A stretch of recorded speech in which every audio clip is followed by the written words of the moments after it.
Hi folks, Ben here. Today we're going to talk about adaptive switches.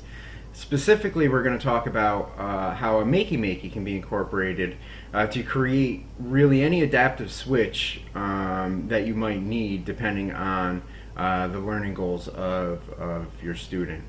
To start, a MakeyMakey is a little device like this. It plugs in USB and it serves as a keyboard and a mouse all in one. And from this, you really just create connecting wires to create things like bumper switches. We can control a mouse with this.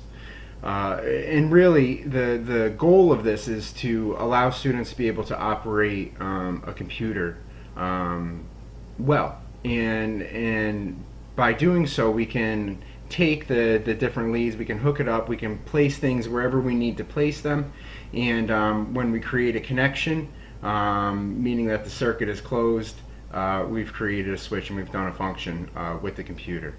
So let's take a look at these things that we can create with them, things that we can do. A MakeyMakey can be purchased anywhere. I mean, you can buy them at Barnes & Noble, you can buy them online from Amazon. You can go to MakeyMakey.com and buy them.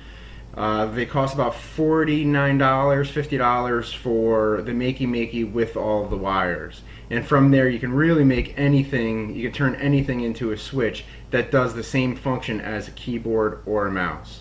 On the back side here, if you take a look, you can see I have a bunch of wires hooked up already, but down this this side here, you can see we have a little mouse icon. The mouse icon is going to allow us to hook wires up so that we can go up, down, left, right click, right click. On this other side here, you can see that we have other keyboard options, W, A, S, D, F, and G, so we can hook up. Along the top, there's other outputs. We won't talk about those. And on the other side that we were looking at previously, you can see that it's set up like a kind of like a Nintendo mouse or remote control. It's up, down, left, right, space, and click. Now, the whole thing with a MakeyMakey is you can hook up any wires to create a circuit, but everything has to be connected back to earth. So in this case, for what we're going to be showing, I'm using a breadboard so I can hook up some additional switches, things that we can try out. Here's a bumper switch, it's from a robotics kit, as well as a limit switch, which acts pretty much like a bumper switch. And then we're also going to show how a MakeyMakey can be used to do the same functions as a mouse. All right. So let's take a look. So as you can see, I switched views. I want to show you my desktop screen. First off, this is the MakeyMakey website. There's a lot of how-to lessons, different guides, all of that. You can see different things that can be done. If you just Google the internet, there's a ton of resources available for MakeyMakeys, how to use them, different things that can be done. You can see, like in this picture here, Play-Doh was made conductive to make a Nintendo remote. I've made this banana piano quite a few times. It works really well. It's pretty neat. Pencil lead is conductive. You can see down in this picture here. Even just kind of standard food is conductive. So really anything can be used to create connections with a MakeyMakey, and in this case we're talking about adaptive switches. So let's make some adaptive switches and see what can be done with a MakeyMakey. The first thing I'm going to do is click on this how-to, which gives the whole how-to, and it's really as easy as plugging it in. I'm going to scroll down, and I just want to try out this piano so I can show you how a MakeyMakey works. If I take this MakeyMakey here,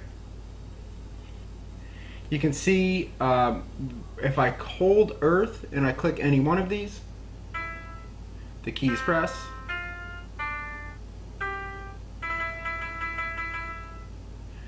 Thank you, that was awesome. So really anything can be used to create electrical connections. Again, just by holding the earth column and pressing any of these, I create connections. So the next thing I want to show you is I've used this simple breadboard. You don't have to obviously use a breadboard. I use the breadboard because it allows me to connect the ground to a bunch of different things. So in this case, I want to show you how different switches work. So I use the breadboard just to hook to the grounds up. In the case of a bumper switch, I hooked one end to the ground, the black wire, and this white wire I hooked to the lead coming off of one of these. So if I press this bumper switch, you can see that it makes a connection. In this case, I have the space bar hooked up. The same thing goes with this limit switch. I have the black wire hooked to ground and this white wire here. Sorry.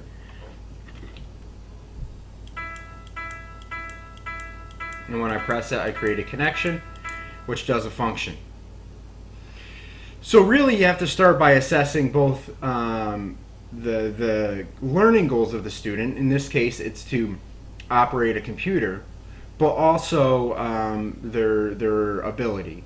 And in the case of an exceptional student with limited mobility, you can use a bumper switch. You could place it as a head bumper switch, or you could place it. Sorry, I must have came disconnected here. Or maybe you can place it elsewhere that will that's in the range of motion of that student. The next thing I want to show you is if we look at this row here of mouse functions. And sorry, it's hard not to press buttons when everything's connected to the ground. But let's open up a standard web page. If I do something like, if I just go to Yahoo. Now in this case, I want to operate the mouse. So what I want to do is I'm going to hook myself to ground. I'm going to disconnect this, and I'm just going to hook a finger. I'm just going to hold on to the ground. In fact, I have a couple little pieces of metal here. I use foil.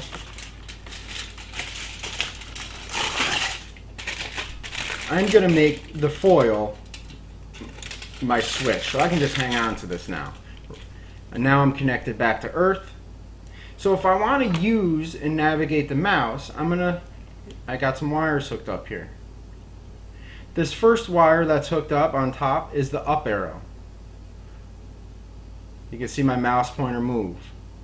The next one is the down arrow. You can see my mouse pointer move. I can do the same thing left. Oh, sorry. Touching multiple switches. Back up. So now a student can go down through. They could use this connection. Find the down. I'll keep going. Now that we're here, I'm going to use the one that's connected to right switch, which I don't have at the moment. Let me hook one up. And I'll simply just plug it in. Oop. And again, holding on the ground can cause some issues.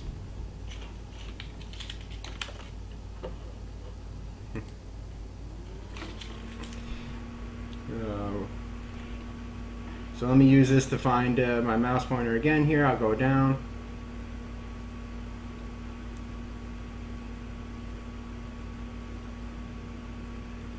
I'm going to go left. Let's watch this guy do a clean house, and then I'm going to click this left click button.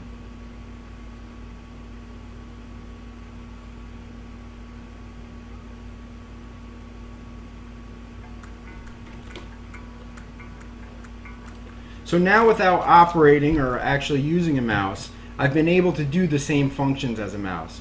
There's also a right click option. which I don't have hooked up, I can take another wire. And again, I have to be careful not to click buttons.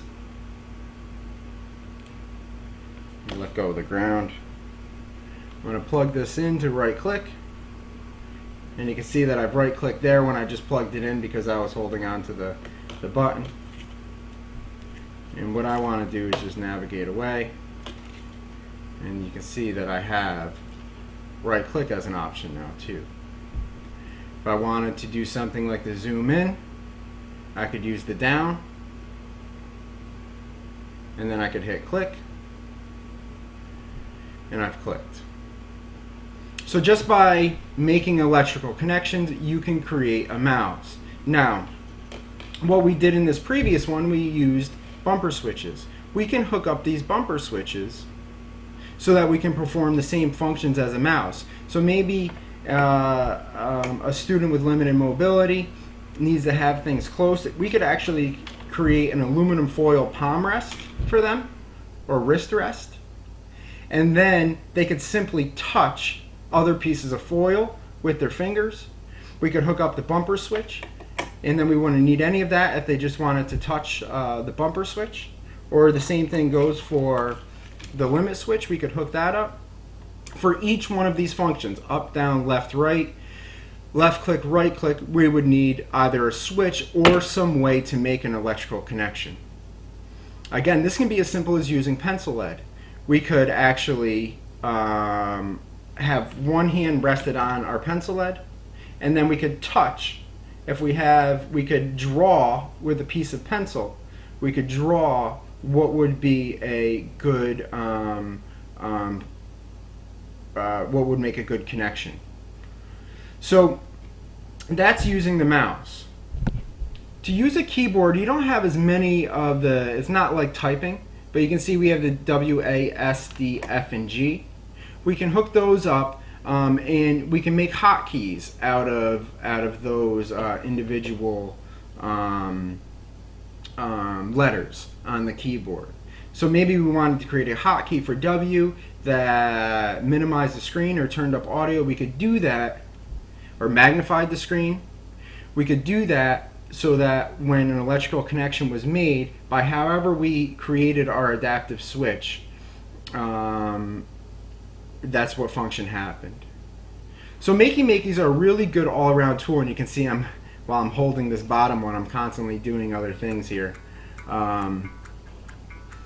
It would be it's really, when it comes to a MakeyMakey, it's up to your creativity to design the best possible layout of switches, and also really to incorporate anything that creates an electrical connection. Your body can create one, like we said, food can create one, foil, anything really. I mean, this could be clamped to a wheelchair, and just by sitting in the wheelchair, you could just click pencil lead or switches or anything that creates that full connection back to whatever function on the MakeyMakey you decided. So good luck. MakeyMakeys are really cool. You can do a lot of things with them. You can go way advanced. You can get into programming them with Scratch or Python or any of those other tools as well, to do specific things. You can create games out of them. There's a ton of things that you can do with the MakeyMakey. In this case, the functionality of them in terms of helping exceptional children is very, very high. So thanks a bunch, and I will talk to you soon.